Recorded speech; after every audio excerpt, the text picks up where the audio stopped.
It was a love affair from the moment we met each other. Both of us still recall so vividly when there was a room in Boston College. There she was. Honestly, that was in September, and by November 10th, we had made a decision to live with each other for the rest of our lives. But when we looked for our recognition, the state said no. Welcome everyone, thanks for coming to this especially exciting edition of our Film Ireland podcasts. I'm here today with Linda Cullen. She is director at Coco Televisions and also my fabulous aunt. And I should say Sarah Cullen here, just in case I didn't already. And so we're here today to talk about her newest film, The 34th, which is looking at the individuals who came together to form Marriage Equality, which eventually became Yes Equality, which led to probably one of the most amazing things that has happened in Ireland in the last 100 years, which was the marriage equality vote passing over 2 years ago. So thank you very much for coming, Linda. Thank you, Sarah. It's great to be here. It's nice to be interviewed by my niece. Yay! No, this is very exciting for me. The 34th premiered at the Gays Film Festival back in August. Yep, end of August, exactly. And it was the gala, it was the opening film. Yes, I think it was the beginning of August, actually. Sorry. Yes, so it was a long time ago. Yeah. So it was the opening film for their 25th anniversary. So that was especially nice for me. It was great to have it as the opening film. I was very proud of that. So yeah. And how did it feel as well that it not only won the Spirit of Gays award, it won the Audience Award, didn't it? Yeah, it did. So I was delighted with that, because I suppose Audience Awards are really important, because it means people who are at it have really enjoyed it or thought it's relevant or thought that it was worth seeing. So it's a very peculiar thing. You know, I make television programmes all the time and different things all the time, but they're generally not as personal as the Marriage Equality film, because I was a part of the organisation Marriage Equality, and then to get to make a film about how we all came together and I suppose the workings of that organisation for the 10 years leading up to the referendum. So it was a very peculiar thing to be, you know, in a room of hundreds of peers. Yes. And I was very nervous, actually. I was extremely nervous. Yeah, I can imagine. I remember I think one of the things you said there was, you were talking about the very interesting sort of short time frame that you've been given to make the film. Would you tell us a bit about that? Yeah, so I mean, films like these, they're very hard to fund. So fortunately, certain people in Marriage Equality had an eye on legacy and making sure that certain stories were told, that it didn't just get forgotten, the work that was done. So Denise Charlton and Gráinne Healy made sure that there was a certain amount of funding to go towards a couple of legacy type projects. So they were able to part fund this, which was brilliant. Wow. But, you know, then in Coco, we contributed a certain amount to it, and then there was another funder who contributed a certain amount as well, the Social Change Initiative. So I had limited funds, a lot of love, but, you know, so you can only do so much when you have limited funds. And I suppose we've got a busy company producing lots and lots of programmes that have lots and lots of deadlines. So there was only a certain amount of time I could give to it as well. Oh, yeah. That's how it kind of came about. And you have to be kind of, as a programme maker, you have to be relatively strict on yourself about these things. So I was strict enough with myself about it and said it needs to be made in this time scale. And then, of course, when Noel and Gaze said, look, would you put it on for the opening night? Well, there's a clear deadline. Yes, yeah, absolutely. Wow. And so yourself and Vanessa Gildee, you were both directors. Did you collaborate on every aspect, or did you split it up? Or? That's interesting. You know, okay, so it was a 3-person job. It was myself, Vanessa Gildee, and Cuan McAneill. Cuan was the editor. Vanessa and I were producer directors as such. I mean, there were only 2 days shooting. Do you know what I Wow. mean? Yeah, we only did 2 days amazing. shooting. We interviewed 8 people in those 2 days. I did the interviews, and I was very particular about doing the interviews because these are people I know very well for the most part, and I wanted to, I suppose, have kind of open interviews with people that they would trust me, and they did trust me, thankfully, because everyone, it's such an articulate gang of people that, you know, I interviewed, and I have great admiration for them all. So, you know, it was really important to me to do that. So in a way, I don't know, did Vanessa and I collaborate on every single moment? Probably not. You know, we probably had, you know, moments where she decided something or I decided something. But I suppose ultimately you would say it is a film that I wanted to make, you know, and Vanessa came on board. I asked her to come and kind of help me out. I didn't think I'd have the time. Okay. Vanessa's, you know, made films before, short films, other type of documentaries. She was working up in Coco, so is a, you know, fantastic archivist. So she would have made loads of decisions around archive, but equally Kuon would have as well. Of course. So essentially, if you've only 2 days editing, Yes. or 2 days, sorry, if you've only 2 days filming, essentially what you're doing is an edit.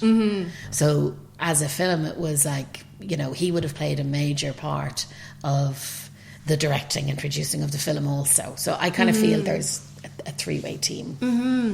And yeah, you were talking about the people you interviewed and just the amazing people that they are.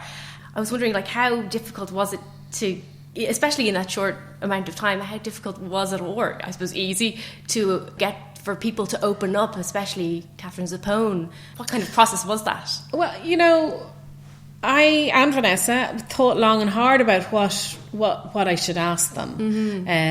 I did 3 interviews first, and they were longer interviews. So that was Gráinne Healy, Meninia Griffith and Denise Charlton, because in a sense I wanted to extract the story from them. So what were the things that were, so they were very long interviews. What were the things that were most important or stood out to them or game changers and all of that? And then I felt, when I looked at those, I felt I know what the spine of the film is now. So then the other interviews were shorter interviews. There were still in-depth interviews, but I think there's a big difference if you know the person when you're interviewing them. I think it can go either way, but I mean, for me, it was that openness that created, it was the openness of those interviewees and the candidness and the frankness of them that I think goes to the making of a good film. Actually, I think one thing that really shines through in the film is the fact that Marriage Equality and Glenn, that they, after years of disagreements over civil partnership, marriage, basically decided to bury the hatchet and became co-directors of Yes Equality. Yeah. What struck me so much is that I feel like it's more mature, it's more responsible, a response to a difficult situation than we have seen in Irish politics in 30 years. Well, to be fair, you know, it was very difficult, I think, for everyone. I couldn't say it was difficult for me because I wasn't as heavily involved at that point, and I wasn't part of Yes Equality as such. I mean, I was making films and short videos and things like that, but I wasn't part of that kind of lead team in any way. But I think I'm sure it was difficult for both sets of people. I know it was difficult for both sets of people. But if we hadn't combined, well, we may not have won. You know, if we started being public about this row, I mean, that would have been a disaster. Yes. So for us, it was for everyone, for Glenn and for Marriage Equality. And then, of course, there was the ICCL as the kind of, you know, the Irish Council for Civil Liberties. They were, you know, the kind of, I suppose, mediator in the middle of it, and very supportive organisation.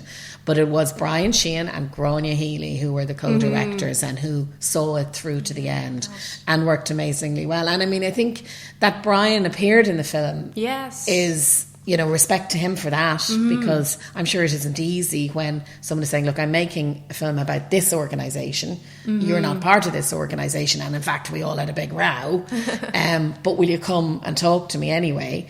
And he did, and I have great respect for that. And I think it means that you can tease out those issues much better if you have both sides of the argument there to talk about it. Well, and actually there was one sort of part of the documentary that really I felt sort of humanized the whole thing, not even more than anything else maybe, which was I think a couple of your interviewees were talking about how their houses were essentially targeted for posters by the No campaign. That's right. Really, really disgusting posters saying a child needs a mummy and a daddy. And it drove home to me the fact that marriage equality, it's not sort of an abstract concept especially for individuals putting themselves out. It's actually must have been a very scary time in a lot of ways. Yeah, it was. I know that was Orla and Brian's houses in the west of Ireland where their family homes were, and I think the point that Orla made was only 2 no posters existed in that village, and in that village they were outside their houses. Because we had, I don't know if you'll remember it, the poster outside here. So you go to sleep one day and you wake up the next day, and I think it was the kid's birthday actually. We woke up and there it is, and it's slap bang outside here. And I know a certain uncle wanted to pull it down, but nobody did. We left it there because that's illegal. So, and we did leave it there, but it was hard. I mean, but having said that, that wasn't targeted. They were all down this street. There were loads of them down this street. But it is a very, very personal journey. I mean, we are all putting ourselves out there. Myself and Fergus and the kids, as you know, have been putting ourselves out there. Well, not with the kids. Only at the last day did we allow the kids be photographed, but ourselves as a couple and as parents, and being criticised by the other side, roundly and repeatedly, and in not very nice terms. It's very difficult. It took a lot out of everyone. I think everyone became exhausted and emotional. It was a very emotional time. Yeah, actually that brings me to something else I was wondering about, which was, I thought one of the amazing things was the atmosphere at the opening, and the sort of the cheers been given to the heroes of the campaign. So people like Una Mullally, David Norris, Colin O'Gorman, and then the boos essentially for the less savoury members who did make people's lives so difficult for so long. And I kind of felt that there was a real sense of catharsis in the room. Probably. It has to be said, like, people, they can have their opinions, and they had their opinions, and they want a different Ireland to what 62% of the entire country and 70-something% of this area and 80-something% of other areas. They don't want the Ireland that many of us want. And I've been asked before, like, and what of them? What of that other third? I don't really know what of that other third. I mean, I feel, for me, after many, many years of being a lesbian activist, that I found this massive sense of acceptance after the referendum, and it was just kind of beautiful. Wow. How has your experience being an LGBT director changed over the course of your career? Do you feel any difference? You mean in the business of being a director? Yes. Interesting. So I'm not direct. I don't direct anymore, and I really just exec produce. I run a business more. I make TV programs, but part of what I do is now business and a number of programs. Like, I'd run multiples of programs as an exec as opposed to direct. So what was really interesting was going back to directing. I hadn't directed in years. But in terms of that business, I don't know, Sarah. And again, I've been asked that before, and I don't know the answer. Because I am lesbian, and I've always been an out lesbian. I don't know, would it be any different? I really don't. I don't know. It's like I get asked that about being a woman as well, and because there's a lot. When we talk about gender pay gap and all of that sort of thing, those things absolutely exist. But for me, running my own business along with Stuart, it's slightly different, and I'm in a bit of a bubble probably in that way. Okay, but you're absolutely right. You can only know your own experience. How can you answer for someone else? I mean, I can see it for other people. I can see.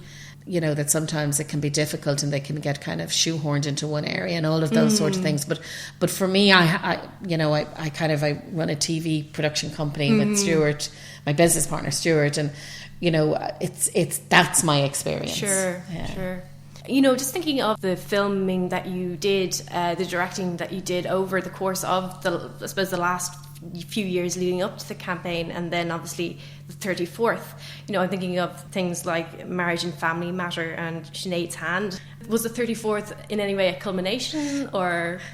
That's, yeah. Well, you know something. Okay, so Kuon, who is the editor, has worked on a number of things with me. Not all of the things, but anytime I kind of go, oh God, well, to be fair, all the people I work with are brilliant about this. But I kind of say, oh guys, I need a favour. I need to make something for such and such a thing, and we need a bit of visibility here. They all do it, and they're endlessly doing things like that. So Kuon had hold of all of these things. Some of the things I didn't even know he was going to use some of them. I'd handed things over in a box, and some of them I hadn't handed over in a box. I don't think. Maybe one or two things he just had. I'm not sure, but so he was using stuff that I made 20 or 25 years ago, or 20 years ago. Sorry, 25 years ago actually. So starting from 25 years. I had made a number of short films and an RTE documentary called We're Here, We're Queer, We're Irish, which was about the struggle in New York to allow lesbian and gay people march on St. Patrick's. Oh, wow. Irish lesbian and gay people to march on St. Patrick's Day. It just sounds crazy. Wow. And they've only recently been given permission to do that. So anyway, he was kind of picking. I didn't realise, you know, I didn't necessarily select out all that stuff to use. He did. And I was thrilled because I kind of went, oh my God, there's that gay pride that I shot in 1990, whatever, or there's that documentary I made, or there's that whatever. So he needed a lot of coverage because as you know, we had such a small amount of material really, and you can't just bang together a load of interviews and call it a documentary, you know. So he needed a lot of material, so he was digging out of my material, which was fantastic to see. So in a way it is a culmination actually. Yeah. Fantastic. But it was nearly a surprise to me. That's even nicer. Wow. And thank you so much for this. Has been really, really lovely. Thank you, and I was delighted that you all came to see the 34th on the opening night. That was honestly, I think, just an incredibly, incredibly special night for like us as a family, and obviously for us as a wider community. And I mean, it was great to see.